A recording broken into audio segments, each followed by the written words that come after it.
I just couldn't convince myself that something like this would actually happen in Europe in the 21st century.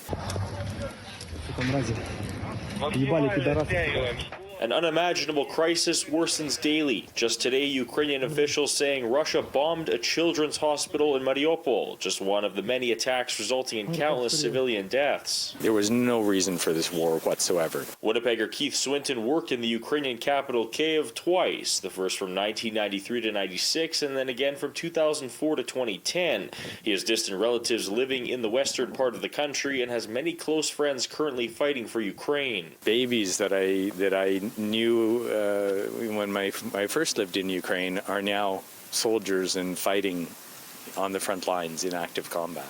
In 2009, Keith and his wife Patricia adopted two boys, said he and Ihor. They were born in a town outside of Donetsk in eastern Ukraine and were living in an orphanage. The boys were 6 and 4 when they were adopted. It was a long process, but in the end, of course, it was a wonderful experience. But now Donetsk is in the middle of a war zone, taken over by Russian forces during the invasion. Swinton says it's heartbreaking not knowing what state the orphanage where he adopted his two sons is in. What happened to all the children that were left behind, we have no idea.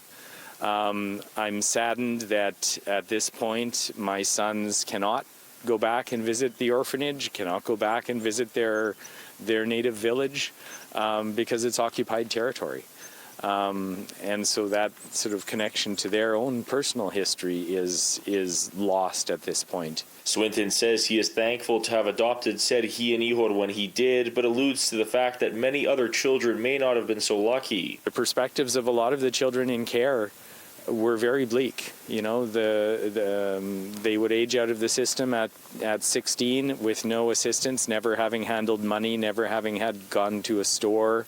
You know, and their prospects were really not that great. The army for the boys, poverty, crime, you know, awaited a lot of people, a lot of children that aged out of care in that system. Like many others, Swinton hopes the war ends soon so he could take his sons back to the country that they were born in.